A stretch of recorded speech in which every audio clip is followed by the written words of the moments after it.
দর্শক, আওয়ামী লীগের সাধারণ সম্পাদক ওবেদুল কাদেরের সঙ্গে সাক্ষাৎ করতে গেছেন শিক্ষক নেতারা। এ বিষয়ে জানাতে সরাসরি যোগ দিচ্ছেন সহকর্মী দীপ্ত চন্দ্র পাল। দীপ্ত, ওবেদুল কাদেরের সঙ্গে শিক্ষকদের নেতাদের বৈঠক শুরু হয়েছে কিনা, এছাড়া শিক্ষক প্রতিনিধিদের মধ্যে কারা অংশ নিয়েছেন আমাদের জানাবেন।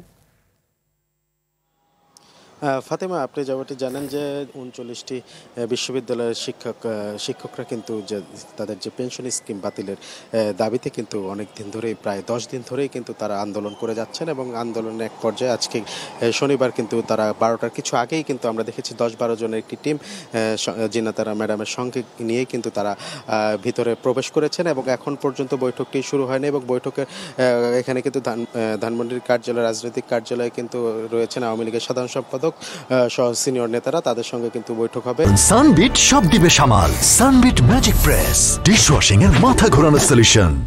এবং বৈঠকের পরে আসলে বলা যাবে যে কি সিদ্ধান্ত আসতে পারে। আমরা যদি একটু দেখানোর চেষ্টা করি, এখানে কিন্তু শিক্ষক মণ্ডলী যারা ভিতরে ঢুকেনি তারা কিন্তু বাইরে অবস্থান করছে এবং নেতারা অনেকেই রয়েছেন আসলে এখানে।